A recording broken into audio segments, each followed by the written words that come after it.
Alright guys,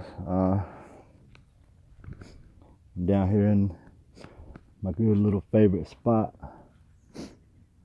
Man, this place is down. It's got it all. Man, there is shit everywhere, man.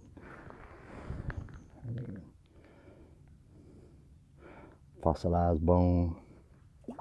But found something a while ago. What I normally do, I come out here right much, and you can probably see it, but there's like little holes.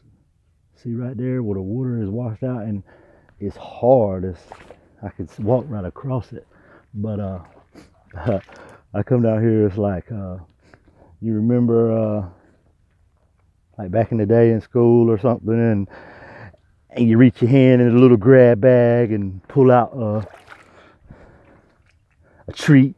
Well, that's what I do here.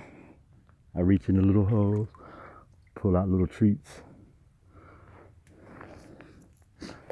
Reach in the hole, pull out little treats.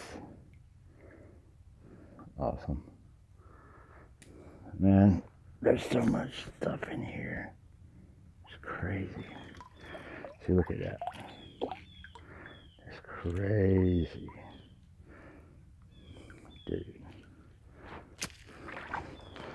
Couple little grabs in the holes and off I go. But I reached down into this hole over here and I felt it just as soon as I stuck my hand in the hole. But check this out. All right, let's see here. So I can reach it. No.